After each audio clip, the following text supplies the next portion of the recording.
9장입니다. 마태복음 9장 36절에서 38절까지 마태복음 9장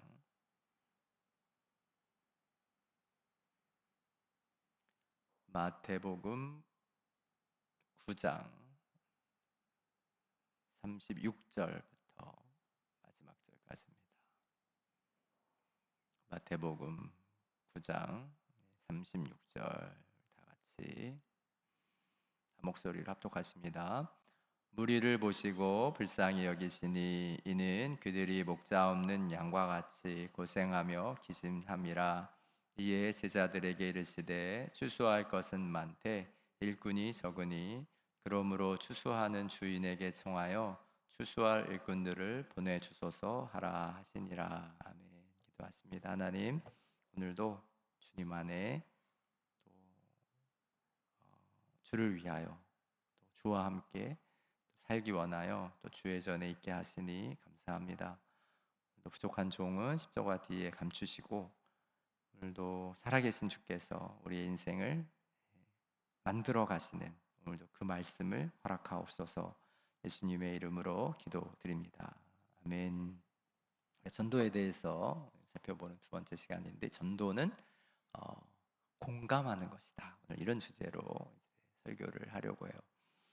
그 아이들을 우리가 이제 키울 때에 이제 즐겁고 이제 행복한 일이 이제 많은데, 이제 그 중에 하나가 이제 아이들이 이렇게 춤을 추죠. 예, 이렇게 저희 아이들은 그 튼튼체조라고 이제 하는 이제 그런 아이들 프로에 나오는 그 음악이 있었는데, 그게 뭐냐면 뭐 손을 쭉쭉 뭐 손을 쭉쭉 뭐 쭉쭉쭉 뻗어봐요 뭐 이렇게 하는 이제 어린이 프로에 이제 나오는 체조 노래예요. 근데 이제 그 노래가 나오고 이제 아이들이 거기서 이제 체조를 하면은 한 뭐 2살 때 말도 못할 때인데 그걸 따라 하는 거예요, 아이가.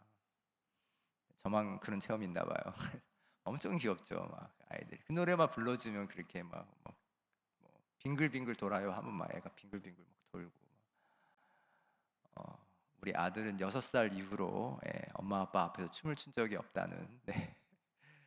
제가 뭘 이제 말씀드리려고 하냐면 그 공감하는 것이 이제 우리의 인생에 기쁨을 준다. 이제 이런 이야기로부터 시작하려고 해요. 제가 왜 이야기를 이제 드리냐면 초대교회 성도들이 복음을 전하잖아요. 근데 이제 그 복음을 전하는 게 쉬웠을까? 그런 생각을 해보는 거예요. 왜냐하면 당시의 유대인들이 예수님을 안 좋아했잖아요. 그런데 그 유대인들에게 예수님을 소개한다고 하는 게 그게 쉬웠을까? 또 옥에 가두기도 하고 또 그 신앙 공동체, 유대인 공동체에서 내쫓기도 하는 그런 박해를 하고 있었는데, 와, 그런 사람들에게 복음을 전한다는 게 어떻게 가능했을까? 그렇게 생각해 보면 그 출발점이 주님의 사랑으로부터 시작된다는 걸 알 수가 있어요. 마태복음 9장 36절 다시 한번 읽어봅시다. 무리를 보시고 불쌍히 여기시니 이는 그들이 목자 없는 양과 같이 고생하며 기진함이라. 여기 보면 예수님이 많은 무리들이 예수님을 따라다닐 때에 뭐 천국 복음도 알려주시 선포하시고 또 말씀도 가르치시고 또 연약한 것을 병든 자들을 이제 고치셨는데, 그 모습들, 그 예수님을 바라고 오는 그 모습을 보면서 오늘 본문에 보면 불쌍히 여기시다 이렇게 되어 있죠. 그러니까 우리가 예수님, 그러니까 주님의 사랑이 성경에 여러 가지가 있는데, 하나는 약속의 신실한 사랑, 그런 사랑이 있고, 또 하나는 정말 그 어원이 이 창자 이런 걸 갖고 있는 그런, 우리가 애가 끓는다 그런 이제 표현이 있는데, 그렇게 그런 사랑으로 사랑하시는 사랑을 이제 오늘 이 본문이 우리에게 표현해 주고 있습니다. 들판에 있는 양이 목자가 없으면 어떻게 되는 거죠? 뭐 그거는 일이나 사자의 밥이죠. 어디에 그런 곰이나 그런 자기를 잡아먹을 그런 짐승들이 나타날까 두려워하며 살아야 되고, 그리고 어디에 좋은 풀이 있는지 어디에 물이 있는지 알지 못하니까 방황하면서 살아가는 거, 그것이 목자 없는 양의 모습과 이 백성들의 모습이 같다, 그렇게 이제 하는 거죠. 오늘날도 우리가 이렇게 양곤에서 이렇게 보면은 뭐 우리는 뭐 대충 다 좋은 데 사니까 여기 요 건너편에만 가도 좋은 집들 뭐 이렇게 이제 있잖아요. 그렇게 이제 보면 저런 집에 사는 사람들은 좋을까? 행복할까? 이제 이렇게 생각해 보면 제가 그런 생각을 해요. 음, 우리가 그런 사람들을 바라보면서 돈 많으면 좋겠다. 뭐 이렇게 하면 좋은 차 타면 좋겠다. 그렇게 생각하는 것처럼 오늘 우리를 바라보면서 누군가가 저 집에 살면 좋겠다. 저런 차 타면 좋겠다. 저런 생활하면 좋겠다. 부러워하는 이들도 있을 거라고 하는 거예요. 그러니까 제가 뭘 말씀드리려고 하냐면 우리가 이 세상을 이렇게 살아가다 보면은 많이 가진 사람이나 많이 배운 사람이나 또 높은 지위를 가진 사람이나 인생은 누구나에게 다 힘들다. 인생은 누구나에게 다 어려운 것이다. 오늘 우리가 만약에 이렇게 힘들고 어려운 인생을 살아가는 사람들에게 하나님의 나라라고 하는 그 영광과 영원이 없다면 인생이라고 하는 게 그냥 수고와 슬픔, 애쓰고 수고하다가 그냥 먼지처럼 사라지는 마지막 날의 심판의 자리에 서게 되는 그런 인생이라고 하는 것을 우리가 기억해야 하는 거예요. 그래서 예수님이 이렇게 기도하라고 말씀하시는 거죠. 마태복음 9장 37절에 38절 다시 한번 읽어봅시다. 시작. 이에 제자들에게 이르시되 추수할 것은 많되 일꾼이 적으니 그러므로 추수하는 주인에게 청하여 추수할 일꾼들을 보내주소서. 이렇게 하라 하시는 거죠. 그 이 추수할 일꾼들은 어떤 일꾼들이에요?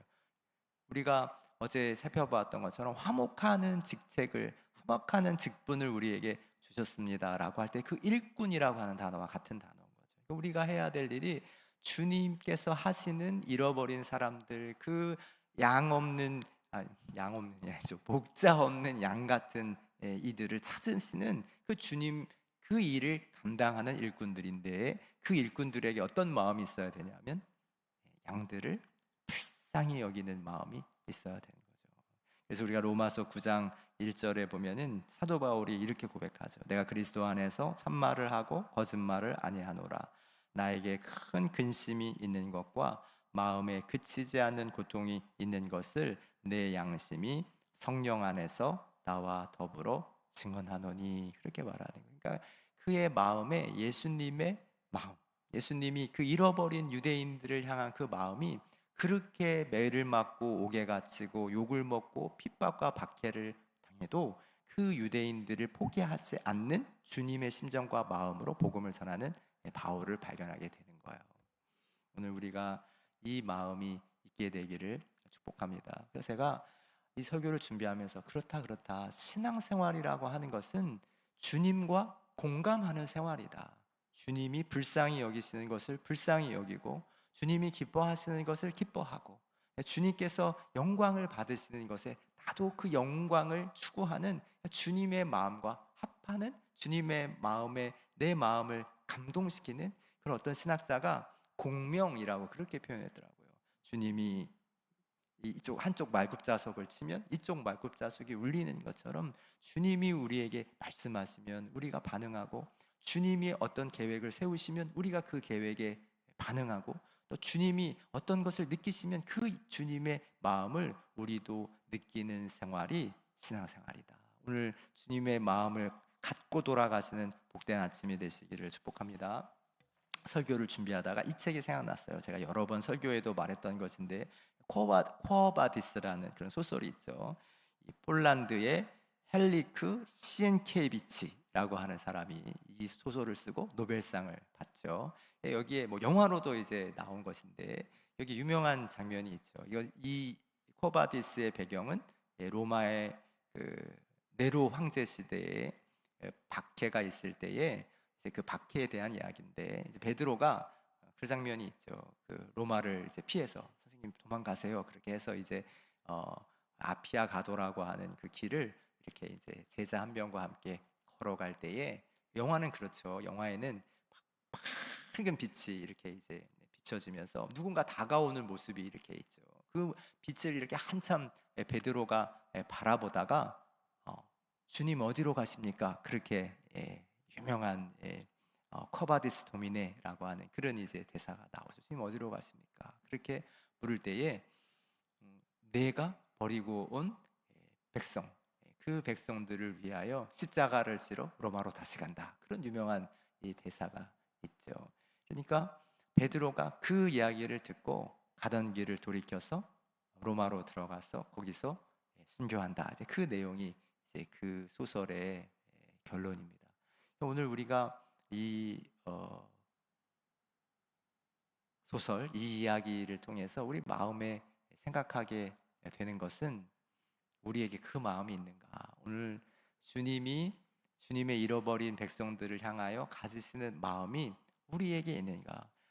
우리에게 없다면 오늘 우리가 주님 따라가고 오늘 우리가 주님 믿고 우리가 주님 안에 있다고 그렇게 말하는 그런 말이 우리에게 정말 의미가 있을까? 그런 묵상을 하게 되는 것입니다. 오늘 주님의 마음이 여러분의 마음이 되시기를 축복해요. 주님의 시선이 여러분의 시선이 되고 주님의 손과 발이 여러분의 손과 발이 되어서 우리가 막 복음 증거할 때 막 이거 막 해야지 막 명령하셨으니까 해야지 이거 복음 증거하는 게 복이 있다고 상이 있다고 하니까 해야지.